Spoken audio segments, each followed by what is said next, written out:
നമസ്കാരം. വ്യോമ പ്രതിരോധ രംഗത്ത് കനത്ത ചർച്ചകൾക്ക് വഴി തുറന്ന ഒന്നാണ് ഇസ്രയേൽ തങ്ങളുടെ അത്യാധുനിക എയർ ലോഞ്ച്ഡ് ബാലിസ്റ്റിക് മിസൈലായ ഗോൾഡൻ ഹൊറൈസൺ ഇന്ത്യക്ക് നൽകാൻ താൽപ്പര്യം പ്രകടിപ്പിച്ചു എന്ന വാർത്ത. ഈ കരാർ യാഥാർത്ഥ്യമാവുകയാണെങ്കിൽ അത് ഇരു രാജ്യങ്ങളും തമ്മിലുള്ള തന്ത്രപരമായ പ്രതിരോധ സഹകരണത്തിലെ ഏറ്റവും നിർണായകമായ ഒരു നാഴികക്കല്ലായി മാറും. കാരണം ഇസ്രയേൽ ഇത്തരമൊരു തന്ത്രപ്രധാന ആയുധം മറ്റൊരു രാജ്യത്തിന് കൈമാറാൻ ഒരുങ്ങുന്നത് ഇത് ആദ്യമായിട്ടാണ്. ഇന്ത്യൻ വ്യോമസേനയുടെ കരുത്തായ സുഖോയ് 30 MK യുദ്ധവിമാനങ്ങളിൽ ഈ മിസൈൽ ഘടിപ്പിക്കാൻ സാധിച്ചാൽ അത് ഇന്ത്യയുടെ ദൂരപരിധിയിലുള്ള ആക്രമണ ശേഷിയെ സമാനതകളില്ലാത്ത വിധം വർദ്ധിപ്പിക്കും. എന്നാൽ ഇസ്രയേലിൻ്റെ സ്പാരോ ബാലിസ്റ്റിക് മിസൈൽ കുടുംബത്തിൽ നിന്ന് വികസിപ്പിച്ചെടുത്ത ഈ വമ്പൻ മിസൈൽ സുഖോയ് വിമാനങ്ങളുടെ ഭാഗമാക്കുക എന്നത് അത്ര എളുപ്പമുള്ള കാര്യമല്ല. ഇതിനായി വിമാനത്തിൻ്റെ ഘടനയിലും എയറോഡൈനാമിക്സ് സംവിധാനങ്ങളിലും ഏവിയോണിക്സിലും വലിയ തോതിലുള്ള എഞ്ചിനീയറിംഗ് മാറ്റങ്ങൾ വരുത്തേണ്ടതുണ്ട്. സാധാരണയായി യുദ്ധവിമാനങ്ങളിൽ ഘടിപ്പിക്കുന്ന എയർ ടു എയർ അല്ലെങ്കിൽ എയർ ടു സർഫസ് മിസൈലുകൾ പോലെ ലളിതമായി സ്ഥാപിക്കാവുന്ന ഒന്നല്ല തന്ത്രപ്രധാനമായ ഒരു ബാലിസ്റ്റിക് മിസൈൽ. അതിൻ്റെ അമിതമായ ഭാരവും വലിപ്പവും വിമാനത്തിൻ്റെ സ്വാഭാവിക ചലനങ്ങളെപ്പോലും ബാധിക്കാൻ പോകുന്നതാണ്. ഭാരമേറിയ BrahMos supersonic cruise missile Sukhoi വിമാനത്തിൽ വിജയകരമായി ഘടിപ്പിച്ച പരിചയം ഇന്ത്യക്കുണ്ട് എങ്കിലും ഗോൾഡൻ ഹൊറൈസൺ മിസൈൽ ഉയർത്തുന്ന വെല്ലുവിളി അതിലും എത്രയോ മടങ്ങാണ്. ഇതിനായി ആദ്യം ചെയ്യേണ്ടത് വിമാനത്തിൻ്റെ അടിത്തറയിലെ ഘടന ശക്തിപ്പെടുത്തുക എന്നതാണ്. സുഖോയ് വിമാനത്തിൻ്റെ 2 എഞ്ചിനുകൾക്കും മധ്യത്തിലായുള്ള പ്രധാന ഭാഗത്ത് വേണം ഇത്രയും വലിയ മിസൈൽ സ്ഥാപിക്കേണ്ടി വരിക. നിലവിലുള്ള സംവിധാനങ്ങൾ ഇത്രയും ഭാരമേറിയ മിസൈലുകളെ വഹിക്കാൻ തക്ക ശേഷിയുള്ളതല്ല. അതിനാൽ വിമാനം പറന്നുയരുമ്പോഴും വായുവിൽ അഭ്യാസങ്ങൾ നടത്തുമ്പോഴും ഈ ഭാരം താങ്ങാൻ കഴിയുന്ന തരത്തിൽ വിമാനത്തിൻ്റെ ഉൾഭാഗം അത്യാധുനിക സാമഗ്രികൾ ഉപയോഗിച്ച് കൂടുതൽ ശക്തമാക്കണം. കൂടാതെ വിമാനത്തിൽ നിന്ന് മിസൈൽ വേർപെടുത്തുന്നതിനുള്ള അത്യാധുനിക സെപ്പറേഷൻ മെക്കാനിസം വികസിപ്പിക്കുക എന്നതും വലിയൊരു വെല്ലുവിളിയാണ്. മിസൈൽ സുരക്ഷിതമായി താഴേക്ക് പതിച്ചതിന് ശേഷം മാത്രമേ അതിൻ്റെ റോക്കറ്റ് മോട്ടോർ ജ്വലിക്കാൻ പാടുള്ളൂ. ഇതിലുണ്ടാകുന്ന ചെറിയൊരു പിഴവ് പോലും വിമാനത്തിൻ്റെ സുരക്ഷയെപ്പോലും അപകടത്തിലാക്കും. വിമാനത്തിൻ്റെ എയറോഡൈനാമിക്സ് അഥവാ വായുസഞ്ചാരവുമായി ബന്ധപ്പെട്ട മാറ്റങ്ങളാണ് മറ്റൊരു പ്രധാന മേഖല. വിമാനത്തിൻ്റെ അടിയിൽ ഘടിപ്പിക്കുന്ന വലിയ മിസൈൽ വായുവിൻ്റെ ഒഴുക്കിനെ തടസ്സപ്പെടുത്തുകയും ഇത് വിമാനത്തിൻ്റെ വേഗതയെയും എഞ്ചിൻ്റെ പ്രവർത്തനത്തെയും ബാധിക്കുകയും ചെയ്യാം. വിമാനത്തിൻ്റെ കൺട്രോൾ സോഫ്റ്റ്വെയറിലും ഇതിനനുസരിച്ച് മാറ്റങ്ങൾ വരുത്തണം. മിസൈൽ വഹിക്കുമ്പോഴുള്ള വിമാനത്തിൻ്റെ ഗുരുത്വാകർഷണ കേന്ദ്രവും മിസൈൽ തൊടുത്തുവിട്ടതിന് ശേഷമുള്ള വിമാനത്തിലുണ്ടാകുന്ന പെട്ടെന്നുള്ള ഭാരക്കുറവും സുരക്ഷിതമായി കൈകാര്യം ചെയ്യാൻ വിമാനത്തിലെ ഫ്ലൈറ്റ് ബൈ വയർ സിസ്റ്റത്തിന് സാധിക്കണം. ഇതിനായി പുതിയ കൺട്രോൾ നിയമങ്ങൾ സോഫ്റ്റ്വെയറിൽ കൂട്ടിച്ചേർക്കേണ്ടതുണ്ട്. ഏവിയോണിക്സ് രംഗത്തും വലിയ തോതിലുള്ള കൂട്ടിച്ചേർക്കലുകൾ ആവശ്യമാണ്. മിസൈൽ വിമാനത്തിൽ നിന്ന് വേർപെടുന്നത് വരെ വിമാനത്തിലെ മിഷൻ കമ്പ്യൂട്ടറുമായി നിരന്തരം ആശയവിനിമയം നടത്തേണ്ടതുണ്ട്. റഷ്യൻ ഇതര ആയുധങ്ങൾ ഘടിപ്പിക്കാൻ പാകത്തിൽ ഇന്ത്യ ഇതിനകം തന്നെ സുഖോയ് വിമാനങ്ങളിലെ മിഷൻ കമ്പ്യൂട്ടറുകൾ ആധുനികവൽക്കരിച്ചിട്ടുണ്ട്. അതുകൊണ്ട് തന്നെ ഈ പ്രക്രിയയ്ക്ക് അത് സഹായകരമാകും.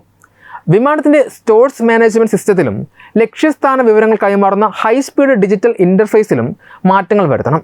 ഇതുവഴി വിമാനം പറക്കുന്ന ഉയരം, വേഗത എന്നിവ കണക്കാക്കി മിസൈൽ കൃത്യമായി തൊടുക്കാൻ പൈലറ്റുമാർക്ക് സാധിക്കും. പൈലറ്റുമാർക്കായി കോക്പിറ്റിൽ പ്രത്യേക ഡിസ്പ്ലേ സംവിധാനങ്ങളും മിസൈലിൻ്റെ ആരോഗ്യസ്ഥിതി നിരീക്ഷിക്കാനുള്ള ടൂളുകളും സജ്ജീകരിക്കേണ്ടി വരും. ഈ പദ്ധതിയിൽ ഇന്ത്യക്ക് അനുകൂലമായി നിൽക്കുന്ന ഏറ്റവും വലിയ ഘടകം സുഖോയ് വിമാനങ്ങളുടെ തദ്ദേശീയവൽക്കരണത്തിൽ ഇന്ത്യ കൈവരിച്ച നേട്ടങ്ങളാണ്. സൂപ്പർ സുഖോയ് അപ്ഗ്രേഡ് പ്രോഗ്രാമിലൂടെ വിമാനത്തിൻ്റെ സോഫ്റ്റ്വെയർ ആർക്കിടെക്ചറിലും മിഷൻ സിസ്റ്റത്തിലും ഇന്ത്യ പൂർണ്ണ നിയന്ത്രണം സ്വന്തമാക്കിയിട്ടുണ്ട്. ഇത് വിദേശ രാജ്യങ്ങളുടെ കോഡ് സഹായമില്ലാതെ തന്നെ പുതിയ ആയുധങ്ങൾ ഘടിപ്പിക്കാൻ ഇന്ത്യയെ പ്രാപ്തമാക്കും. ഇസ്രയേലിൻ്റെ ഈ നിർദ്ദേശം മുന്നോട്ട് പോവുകയാണെങ്കിൽ സുഖോയ് വിമാനങ്ങളിൽ നടത്തുന്ന ഏറ്റവും സങ്കീർണവും സാങ്കേതികവുമായ പരീക്ഷണമായിരിക്കും ഇത്. ശത്രുക്കളുടെ വ്യോമ പ്രതിരോധ പരിധിക്ക് പുറത്തു നിന്നുകൊണ്ട് തന്നെ ദീർഘദൂര ബാലിസ്റ്റിക് ആക്രമണം നടത്താൻ ഇന്ത്യയെ പ്രാപ്തമാക്കുന്ന ഒന്നായിരിക്കും ഈ തന്ത്രപ്രധാന സഖ്യം. ഇസ്രയേലിൻ്റെ ഗോൾഡൻ ഹൊറൈസൺ പോലുള്ള ഒരു തന്ത്രപ്രധാന air launched ballistic missile Indian വ്യോമസേനയുടെ കൈവശം എത്തുന്നത് ഏഷ്യൻ മേഖലയിലെ സൈനിക സമവാക്യങ്ങളെ തന്നെ മാറ്റിമറിക്കാൻ പോകുന്ന അത്രമേൽ തന്ത്രപ്രധാനമായൊരു നീക്കമാണ്. പ്രത്യേകിച്ചും ഒരേ സമയം 2 അതിർത്തികളിൽ നിന്നും ഭീഷണി ഉയർത്തുന്ന ചൈന, പാകിസ്ഥാൻ എന്നീ അയൽ രാജ്യങ്ങൾക്കെതിരെയുള്ള ശക്തമായൊരു പ്രതിരോധ ആക്രമണ ആയുധമായി ഇതിനെ വിലയിരുത്താം. നിലവിൽ ഇന്ത്യയുടെ പക്കലുള്ള ബ്രഹ്മോസ് ക്രൂയിസ് മിസൈലുകളിൽ നിന്നും അഗ്നി പോലുള്ള ഉപരിതല ബാലിസ്റ്റിക് മിസൈലുകളിൽ നിന്നും തികച്ചും വ്യത്യസ്തമായൊരു യുദ്ധതന്ത്രമാണ് വായുവിൽ നിന്ന് വിക്ഷേപിക്കാവുന്ന ബാലിസ്റ്റിക് മിസൈലുകൾ മുന്നോട്ട് വയ്ക്കുന്നത്. ഒരു യുദ്ധവിമാനത്തിൻ്റെ വേഗതയും മൊബിലിറ്റിയും ബാലിസ്റ്റിക് മിസൈലിൻ്റെ അതിവേഗതയും പ്രഹാരശേഷിയും ഒരുമിക്കുന്നതിലൂടെ ശത്രു രാജ്യങ്ങളുടെ പ്രതിരോധ കോട്ടകളെ നിഷ്പ്രഭമാക്കുവാൻ ഇന്ത്യക്ക് ഇതിലൂടെ സാധിക്കും. ചൈന ഉയർത്തുന്ന കടുത്ത സൈനിക വെല്ലുവിളികളെ നേരിടുന്നതിൽ ഈ മിസൈൽ ഇന്ത്യക്ക് വലിയൊരു മേൽക്കൈ സമ്മാനിക്കും. ചൈന തങ്ങളുടെ അതിർത്തികളിൽ സജ്ജമാക്കിയിരിക്കുന്ന അത്യാധുനിക എയർ ഡിഫൻസ് സംവിധാനങ്ങളെയും ആൻറ്റി ആക്സസ് ഏരിയൽ ഡിനയൽ തന്ത്രങ്ങളെയും തകർക്കാൻ ഗോൾഡൻ ഹൊറൈസൺ മിസൈലുകൾക്ക് കഴിയും. ക്രൂയിസ് മിസൈലുകളെ അപേക്ഷിച്ച് ബാലിസ്റ്റിക് മിസൈലുകൾ അന്തരീക്ഷത്തിൻ്റെ ഉയർന്ന തട്ടിൽ നിന്നും അതീവ വേഗതയിലാണ് ലക്ഷ്യസ്ഥാനത്തേക്ക് പതിക്കുന്നത്. അതിനാൽ ഇവയെ വഴിതിരിച്ചു വിടാനോ തകർക്കാനോ നിലവിലുള്ള റഡാർ സംവിധാനങ്ങൾക്ക് എളുപ്പമല്ല. സുഖോയ് വിമാനങ്ങൾക്ക് ഇന്ത്യൻ വ്യോമാതിർത്തിക്കുള്ളിൽ നിന്നുകൊണ്ട് തന്നെ ചൈനയുടെ തന്ത്രപ്രധാന സൈനിക താവളങ്ങൾ, കമ്മ്യൂണിക്കേഷൻ കേന്ദ്രങ്ങൾ, ടിബറ്റൻ മേഖലയിലെ വിമാനത്താവളങ്ങൾ എന്നിവയെ ലക്ഷ്യമിടാൻ ഇതിലൂടെ സാധിക്കും. വിമാനം ശത്രുവിൻ്റെ വ്യോമപരിധിയിലേക്ക് കടക്കാതെ തന്നെ ആക്രമണം നടത്താം എന്നതിനാൽ പൈലറ്റുമാരുടെയും യുദ്ധവിമാനങ്ങളുടെയും സുരക്ഷിതത്വം പൂർണ്ണമായി ഉറപ്പാക്കാൻ ഭാരതത്തിന് സാധിക്കും. പാകിസ്ഥാൻ്റെ ഭാഗത്തു നിന്നുള്ള ആണവ സൈനിക ഭീഷണികൾക്കെതിരെ ശക്തമായ ഒരു പ്രതിരോധം തീർക്കാനും ഈ മിസൈൽ സഹായിക്കും. പാകിസ്ഥാൻ്റെ മിസൈൽ വിന്യാസ കേന്ദ്രങ്ങളെയും തന്ത്രപ്രധാന ആസ്തികളെയും വളരെ കുറഞ്ഞ സമയത്തിനുള്ളിൽ തകർക്കാൻ ശേഷിയുള്ള ഫസ്റ്റ് സ്ട്രൈക്ക് അല്ലെങ്കിൽ പെട്ടെന്നുള്ള തിരിച്ചടി നൽകാനുള്ള ആയുധമായി ഇത് മാറും. അതിർത്തി കടന്നുള്ള ഭീകരവാദ പ്രവർത്തനങ്ങൾക്കോ പാകിസ്ഥാൻ്റെ അപ്രതീക്ഷിത നീക്കങ്ങൾക്കോ എതിരെ കൃത്യവും മാരകവുമായ പ്രഹരമേൽപ്പിക്കാൻ ഇന്ത്യൻ വ്യോമസേനയെ ഇത് സജ്ജമാക്കും. വിക്ഷേപിച്ച് കഴിഞ്ഞാൽ മിസൈലിൻ്റെ അമിത വേഗത കാരണം പ്രതികരിക്കാൻ പോലും ശത്രുപക്ഷത്തിന് സമയം ലഭിക്കില്ല എന്നതാണ് ഇതിൻ്റെ ഏറ്റവും വലിയ പ്രത്യേകത.